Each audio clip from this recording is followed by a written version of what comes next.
Hello and welcome to the tutorial for Module 1 of the wastewater treatment part of this course. In question 3, we are asked to draw an overview of the process unit operations given in the basic wastewater treatment plant that was described in the lectures that you had this week. We're asked to explain which unit of operations are involved in primary treatment, secondary treatment, tertiary treatment, and sludge treatment. So, first of all, we have our influent wastewater.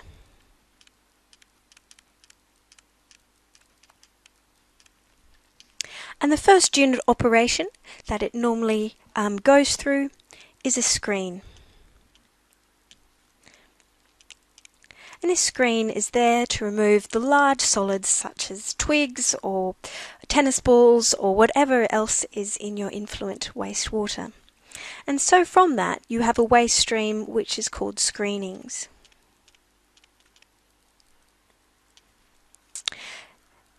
Then your influent moves to the next stage, which is grit removal.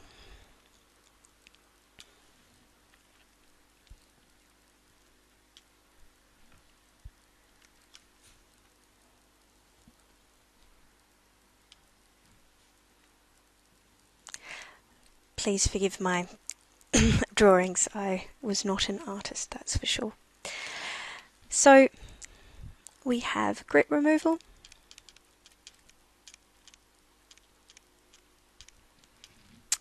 and this removes all the larger suspended solids, so grit.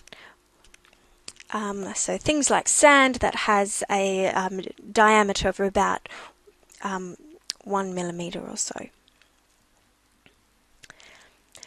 Then the water stream moves on to the third process, which is called our primary sedimentation tank.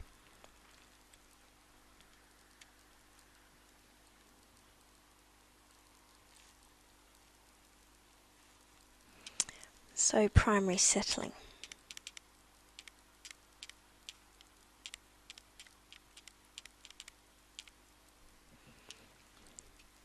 And so this process reduces the suspended solids and a primary sludge is produced.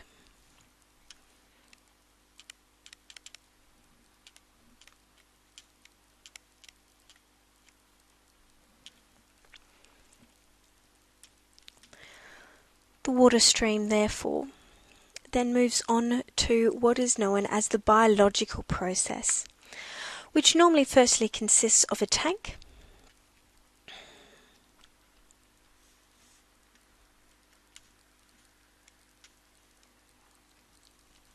and this tank normally has different zones, such as an anaerobic zone, an anoxic zone, or an aeration zone, depending on which biological processes are taking place.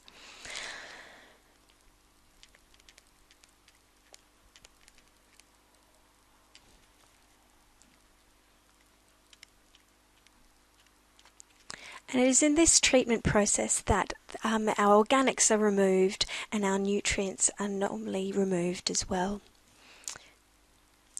And then our water stream moves on to a final clarifier,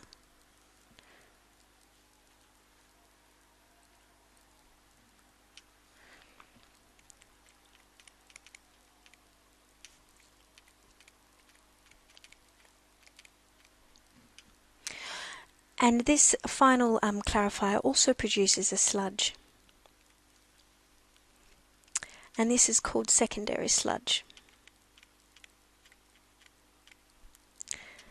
And this sludge is different to primary sludge, as it is actually called activated sludge, as there is particular bacteria in there that we need for the biological process, as their metabolism allows for the breakdown of organic pollutants and also the removal of nutrients. So we actually require some of that sludge to be recycled back into the biological process. But we also have excess sludge that then combines with the primary sludge to have some sludge treatment, which I will discuss a little bit later. So next, after our final clarifier, in some treatment plants, the effluent is discharged from the final clarifier. In other treatment plants, depending on the use of the effluent, if it's going to be reused in agriculture or reused for another use, you might have some tertiary treatment. And this may be some membrane filtration or coagulation and flocculation or activated carbon, depending on what are the key pollutants that need to be removed for the reuse, whether it is micropollutants or removing the phosphorus to a lower level, etc. So this is an optional post-treatment.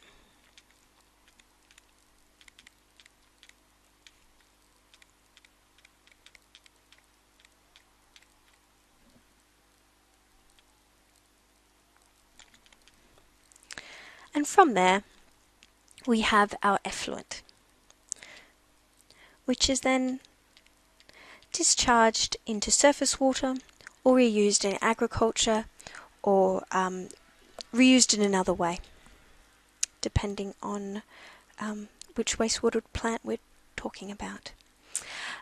So as I mentioned before, in primary sedimentation and also secondary sedimentation, we produce sludge. And so this sludge also needs some treatment. So this is quite watery. So the first process that we have for sludge treatment is a thickener.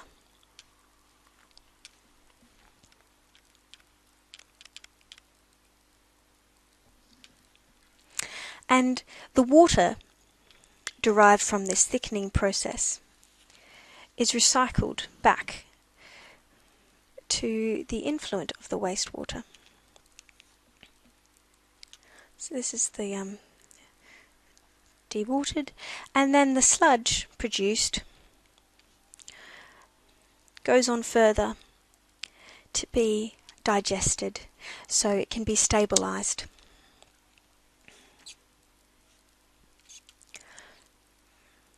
So the next process after the thickener is a sludge digester.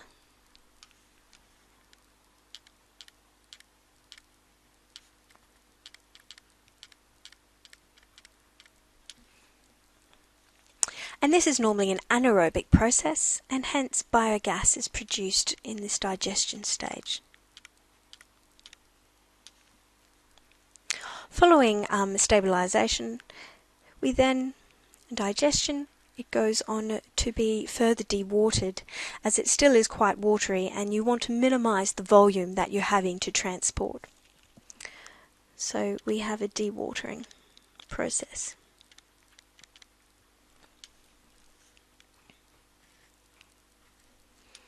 And then from here, the sludge is usually trucked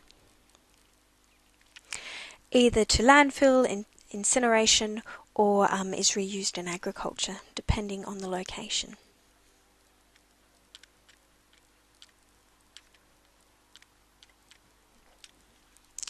The water extracted is also recycled back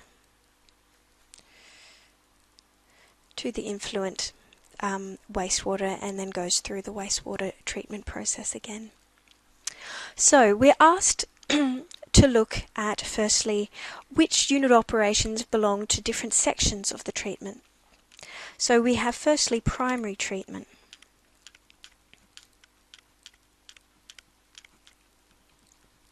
And this reduces the suspended solids content.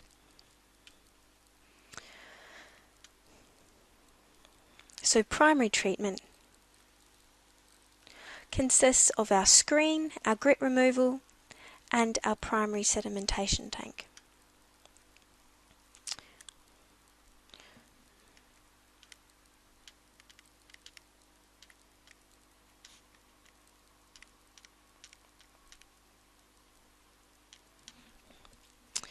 So we have a screen, grit removal,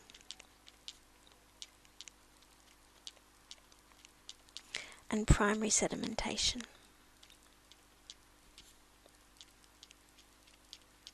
primary settling tank. Next, we have the heart of the wastewater treatment process, which is our secondary treatment, which is our biological treatment. And this consists of our biological process, which is normally an aeration tank, and our final clarifier. Sorry.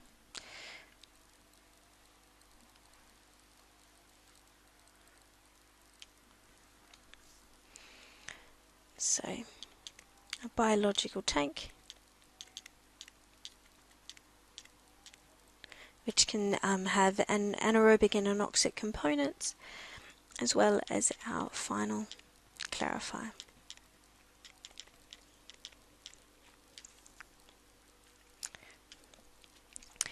We then have our tertiary treatment.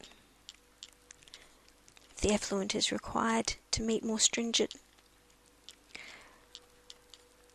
criteria for reuse, and this is an optional post-treatment.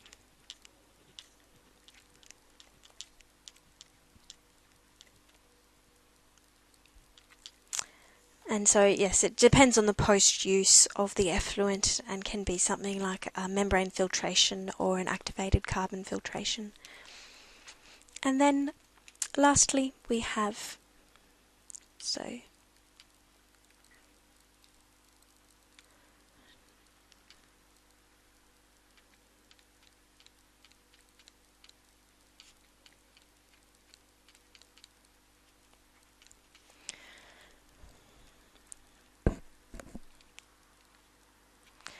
and lastly, we have our sludge treatment, which consists of our thickener,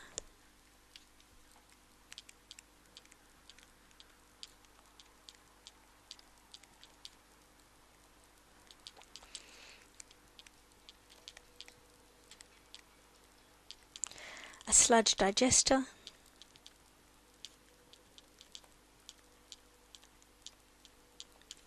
and our dewatering unit.